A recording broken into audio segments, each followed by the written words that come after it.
All right, guys. I'm down here in my backyard here down in Washington D.C. with a podcast that I've really been looking forward to doing with Dr. Ron Perlman here in D.C., who is just such a well-respected plastic surgeon nationally, but also somebody that has a very large clientele in D.C. for just the things that he's kind of pioneered over the past 2-3 decades here, but. Dr. Perlman, it's very exciting to have you on the show today. Well, thank you. I'm glad to be here. Awesome. So let's jump right into your story and kind of how you got here to plastic surgery and to having a successful practice. But what got you into this?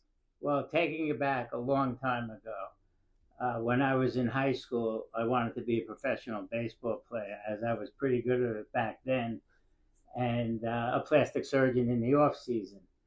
And I quickly learned that you can't be great at both things, that both of those two things take a lot of practice. So I decided, since not that many people make it from the minors to the major leagues in baseball, I would go to medical school and be a plastic, and at least at the time wanted to be a plastic surgeon. I had an uncle who was my father's brother's brother, father's my father's brother. Can be confusing. Who was one of the first plastic surgeons in the United States. And there were only like four back then. It was a new specialty. And the family looked up to him. And I saw work that he did. Just to give you an idea how long ago that is, one of his patients was Gypsy Rose Lee. Oh, wow. If you've ever heard of her. And so I went to medical school with the intention of being a plastic surgeon.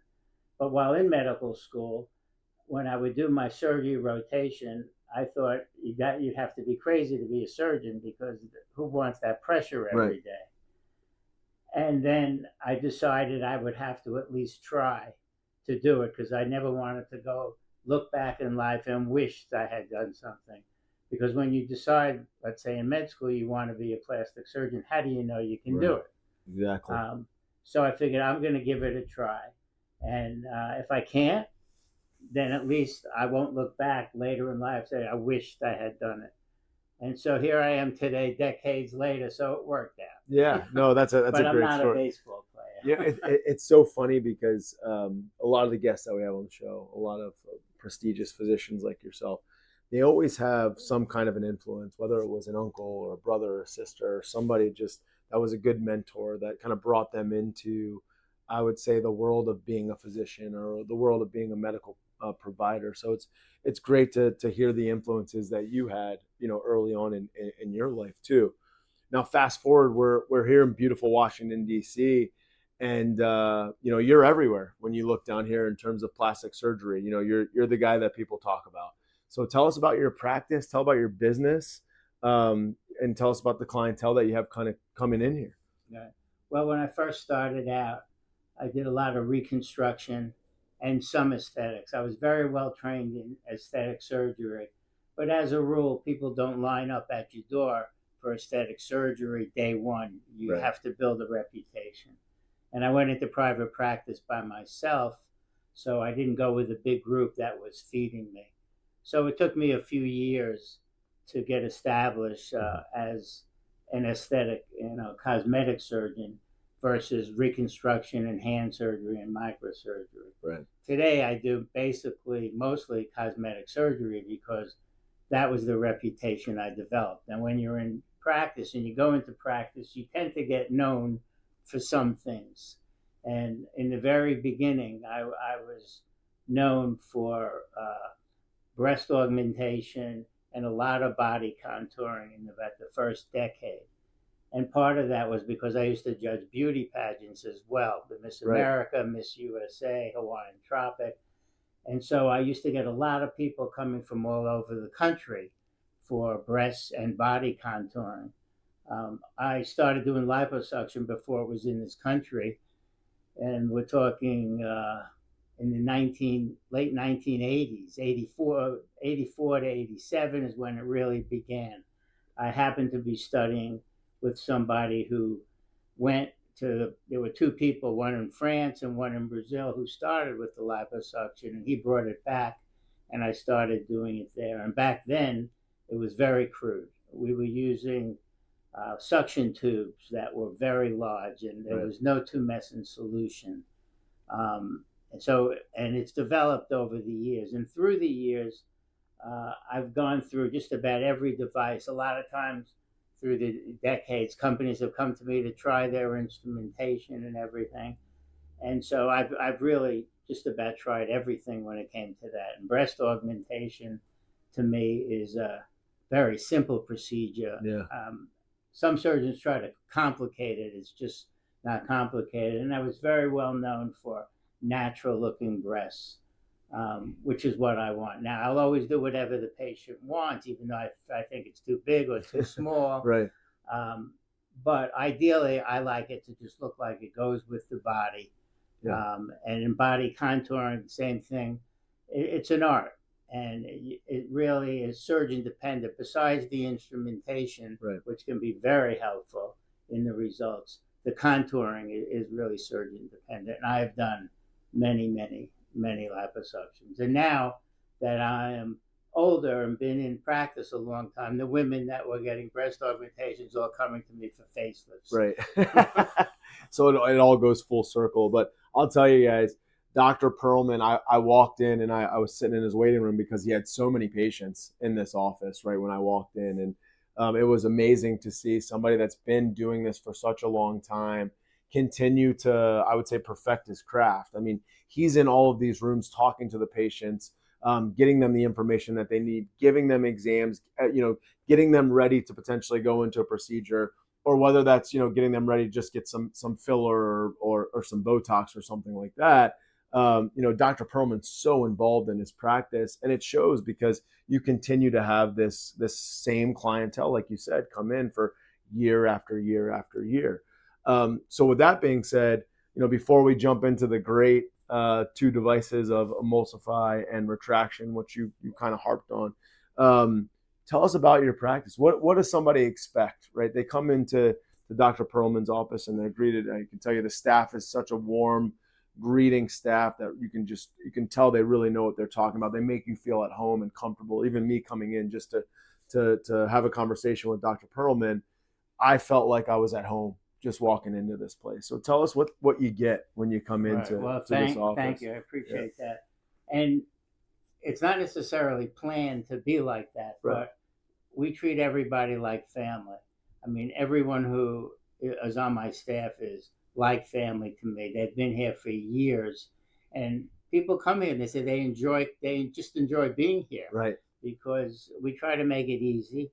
I'm not a salesperson. I won't sell something that I don't think works. Mm-hmm. I won't do something on anybody that I wouldn't have my own family member do. And I'm conservative to the point that you'll see a big change, but I like to minimize risk and have everyone look natural. Like, to me, if it gets done and it just doesn't look natural, even though it might have taken a great talent by a surgeon to do it, mm-hmm. I don't like it. I like people to come up to you, no matter what you've had done, and just say, "Hey, you look great." Not like, "What did you do?" Right. What did you do? And that's my goal all the time. So I treat every patient and every surgery I do as if it was me or a family member, that I want that result with minimal risk. So I'm not going to sell you something that doesn't work. I have several devices here that I bought through the years that just don't give a result that I like or work the way it should, and I won't have anybody.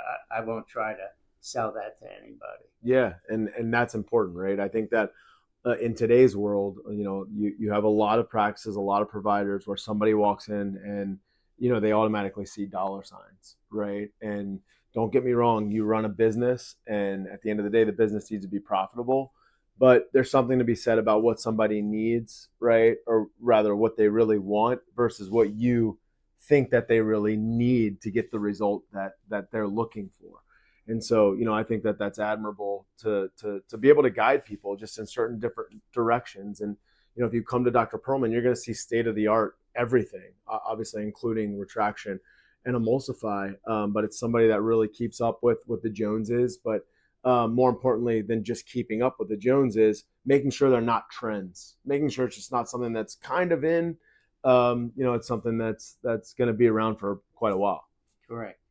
And that's where, when you talk about emulsify and retraction, um, I'm happy to say that it works. And I'm a skeptic, and it doesn't matter who comes and tells me it and whatever. I'm a skeptic because lots of times sales reps come into your office and they show you Right. before and after pictures.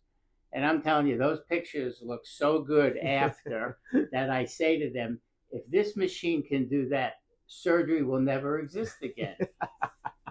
And that's the truth. Sometimes when things are too good to be true, it doesn't work.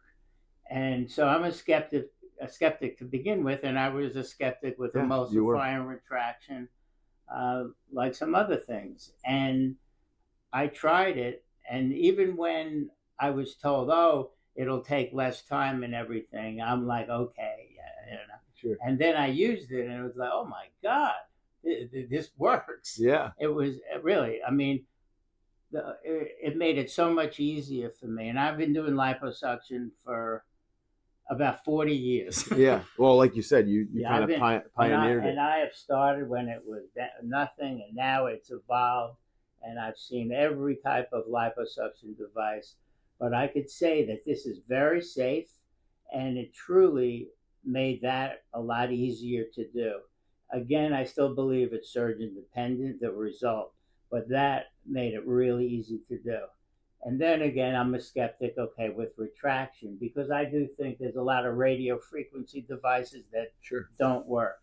Now, as surgeons, we expect results that are great. So when you do radio frequency, you have to realize it's not surgery, and you Right. can't expect a result. Let's say with a facelift, it's a facelift's going to look a lot better than if you try to tighten the skin with a device.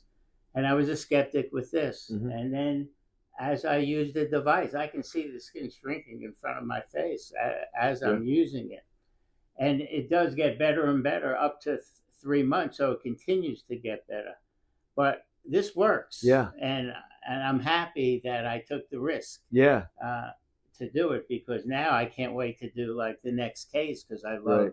how it's working. Yeah, no, it's great. And obviously people that are tuning into the show know that we've had, guys like Dr. BBL and Dr. Cornejo on the podcast that, are all, big time liposuction users in their respected areas of this country. And they say the same thing as Dr. Perlman, which is, the first time I used the device, it worked, right? And I think that in today's day and age, you get a lot of companies and people that try to come up with something, and they're kind of gimmicky, and they might work a little bit, but the results aren't exactly what you see. But with something like Emulsify, which is the fat to me is unlike anything I've ever seen from any other device, and that's the reason why I brought this device in from South America, right? And But I could definitely see it. And in addition, another way that I found it to be very helpful, let's say following liposuction, talking 6 months, a year later,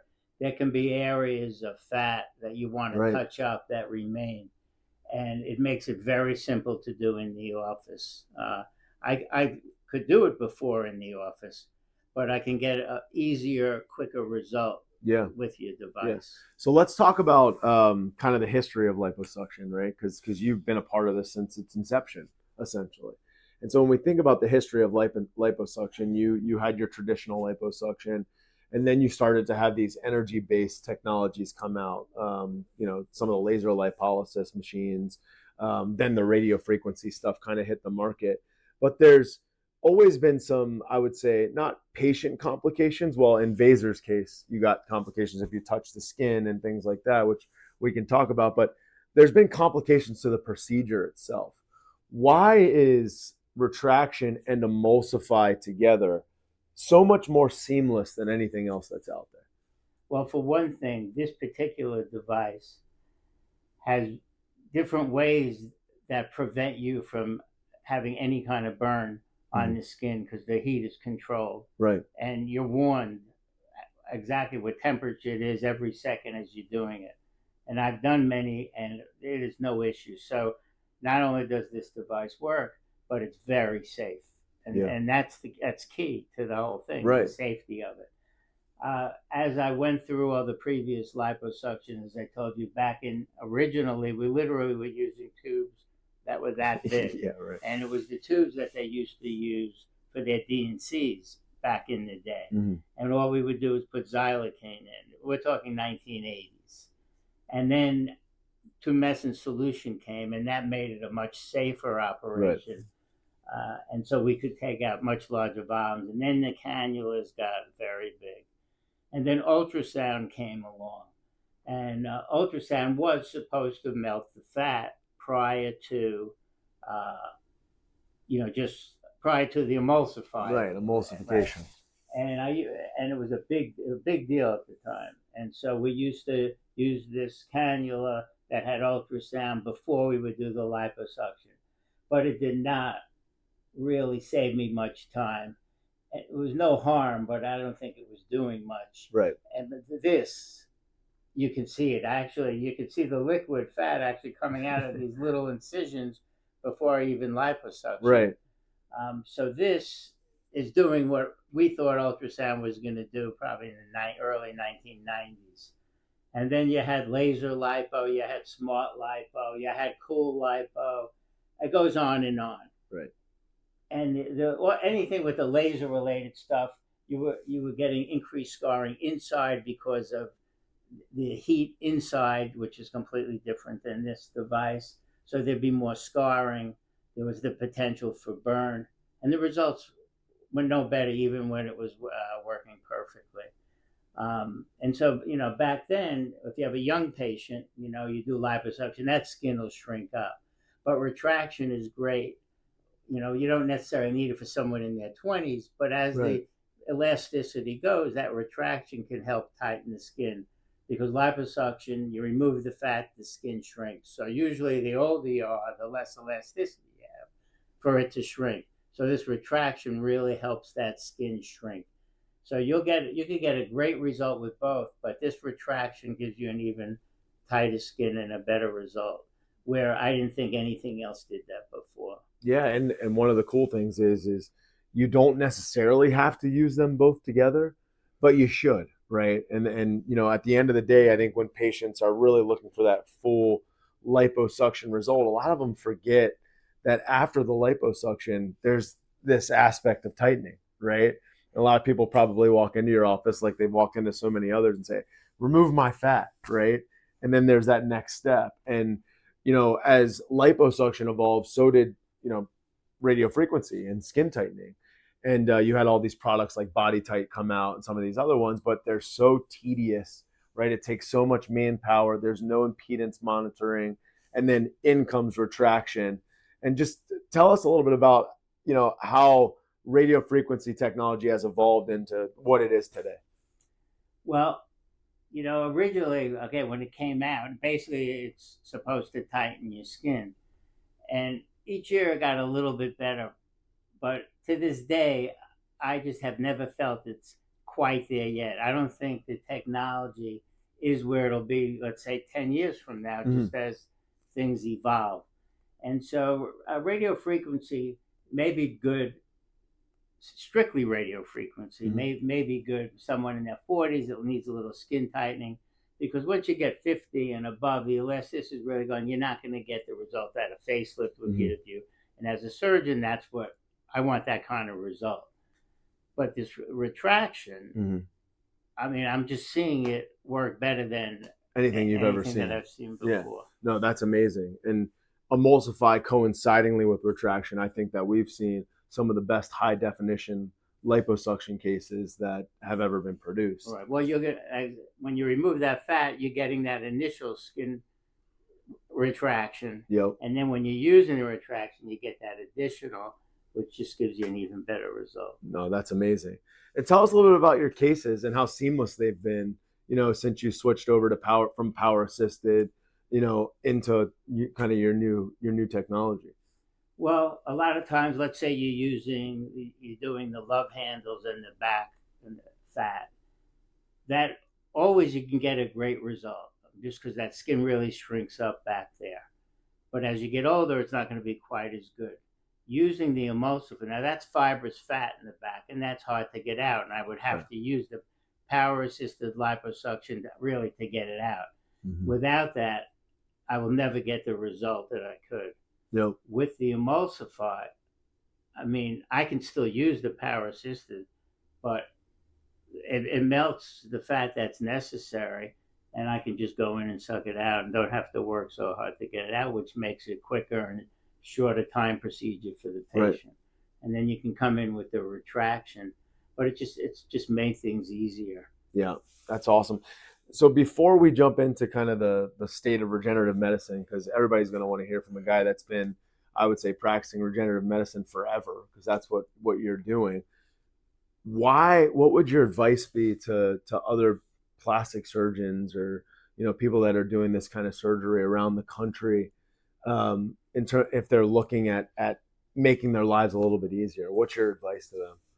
To make your life easier. Now that's a tough one. No. Well, first of all, I feel like one should always try to take care of themselves, right? Mm-hmm. So there's the basics of living, of eating right, maybe not drinking so much, exercising.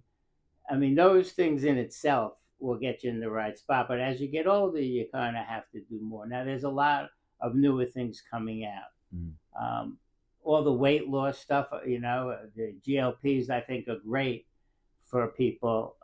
But if you don't change your habits, then you have to stay on it forever. Right. Because it does help you lose that weight. So hopefully, when you lose that weight, it inspires you to stay on it, and then you go back to eating right and everything. Right.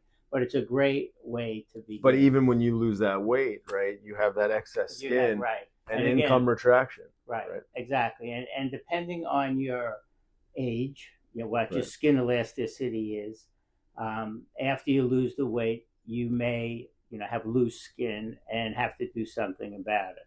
There's a point where if the skin's really hanging, you're going to need surgery. But if the skin's a little loose, but you can do the retraction, which is safe and easy, and wait 3 to 6 months and look at the results and see if you're happy. And at that point, if you still think you want more, and it's just a little, you could probably do the retraction again. But if it's not quite as good as you would have wanted, you haven't burnt any bridges, and you could still excise skin and get the results. So one more question. Retraction and emulsify. You got plastic surgeons similar to you, been doing this for a very long time. They're looking at both technologies. What's your advice to them? Emulsify and retraction is like something that I haven't seen before. That's simple, safe, and works. And that's the key, is that it works. There's a lot of things out there that people push that do not work. And I wouldn't be sitting here on this podcast if I wasn't a believer. That's amazing. And, Dr. Perlman's very happy to get on a phone call with anybody at any time. He's made that very vocal when we were, doing what we were doing to get the technology into your practice. And I just think that's amazing that you have somebody behind the scenes that's so, I would say, questioning of modern day technology and modern day aesthetic medicine, to put his name behind something that that he believes in. So transitioning into the other stuff, right? The state of regenerative medicine, right? A lot of people are coining. I keep talking about on the show. People are starting to coin this term, longevity medicine, which I kind of think they kind of coincide, right? We're regenerating tissue, we're regenerating cells to live a longer life, to make ourselves look younger, and do all these things. Peptides are the big discussion right now, right? After, again, I brought up Dr. BBL a few times on this particular podcast, but I talked to Dr. BBL about the peptides myself, and I got on them 2 or 3 weeks ago, and I feel great. But give us kind of where you think we are right now in the regenerative medicine life cycle, and where do you see this regenerative medicine sector kind of going? Well, for one thing, I think the whole peptide thing is very new. Mm-hmm. And I usually don't jump into something until it's been tried and tried for a while. So I haven't really gotten into it, but it's all I hear about are peptides. Before the peptides, I was using exosomes, Yeah. and I found that exosomes was great with wound healing. And I was a skeptic about that. And some people will use exosomes with microneedling on the face. Yeah. They'll inject it to help wound healing. So I definitely think the peptides have a role, but I'm not sure what the role is yet because Hmm. I think it's that new. Yeah. It's all you're hearing about now. And I like to see long term Sure. results. So I'm not an authority on the peptides, Yeah. but I will say that I think it's definitely going to have a play Yeah. in this. And when it comes to wound healing, we have a whole list of things we give them that we tell them to take and all that, helps heal well, less bruising and things like that. But to me, uh, I'm sure peptides is going to be big, Yeah. but I haven't gotten into it yet. So you mentioned biologics. Obviously, Revive. We have our H0 biologics that we have, and they're doing unbelievably magnificent things. Especially when you coincide them with our lasers, like our fractional CO2 iBlaze, our FracLight IPL machine, and even our Vera, which is our microneedling device as well. And you're doing things like regenerating tissue, but you're also doing things like regrowing hair, right? And so you mentioned the biologics. Tell us a little bit more about some of the results that you've seen, and why it's so important to combine sort of this energy based technology with biologics. Well, for one thing, let's say you mentioned the hair growing. Mm-hmm. There are vials, that your company and other companies can sell of growth factors that you can place on your scalp, Mm-hmm. and then a device which drives it into the dermis, and your hair grows. I Yeah. mean, it wakes up hair follicles that just stop growing. I'm a testament to it. If you There saw you me go. 2 years ago, the light would be shining off my head, and you'd have to adjust the lighting. But it works. And again, I was a skeptic about that. So Right. that's another thing that really works, and no downtime, no pain. It's hard to believe. It's like somebody puts dust on your head, Right. and your hair grows. So you've got some great devices, Yeah. and I'm a skeptic, and I don't have all of your devices. Not yet. Not yet. But I wouldn't be here talking about something that doesn't work. I don't push anything on my patients. Um, I usually, if they come in, let's say for a facelift, and they have this huge nose, unless they mention it to me, most of the time, or almost all the time, I won't say something because obviously it didn't bother them, Right. and I don't want them to wake up every day and start looking at their nose because I said Right. something. Exactly. So I'm not somebody that just sells. I'm somebody that has to believe in something, and I'm happy to say this works. That's awesome. So one more question, and we can wrap up on this one, but it's there's a lot of things that we're seeing. There's a lot of AI technologies. There's things that are happening in the world of aesthetic capital. I shared with you some of the things that we have coming down the pipe that I know you're excited about as well. Where do you see all this going? Right, fully automated, hands free, eliminating user error. Where do you see this energy based technology stuff going? I mean, I think that as time goes on, the AI think is going to be unbelievable and a little scary, Mm-hmm.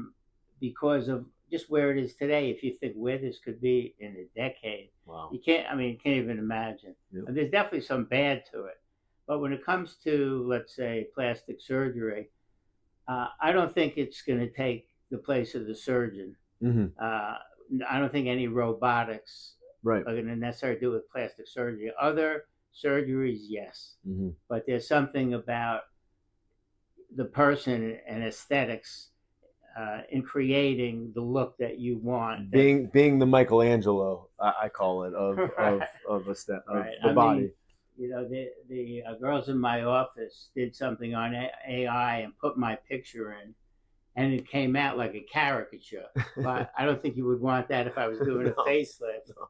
Yeah. But who knows? Again, I mean, Yeah. who knows where this could be? But it definitely has a place in medicine.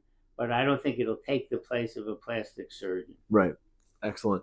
Well, guys, I got to tell you, I've enjoyed my time here with Dr. Perlman. I always do, right? There's just always so much to talk about, Thanks. and I love coming in this office and really just picking the brain of somebody that is just such an expert in everything aesthetic medicine. It's really remarkable.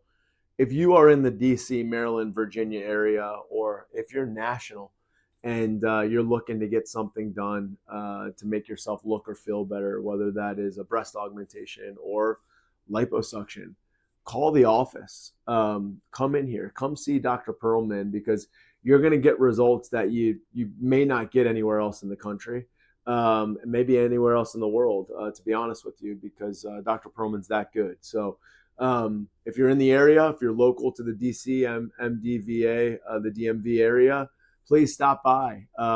He does everything here when it comes to aesthetic medicine, and you'll be very happy and pleased with the way that you're greeted, how you feel, but more importantly, leading up to your procedure. How much information that you have and what you need to do and how you're going to feel and how to recover, right? Because those are all important things. Dr. Perlman, thanks so Thank much you. for coming Appreciate on the it. show. I always My enjoy pleasure. My being here. pleasure. Thanks, guys, for tuning in, and we'll see you next time.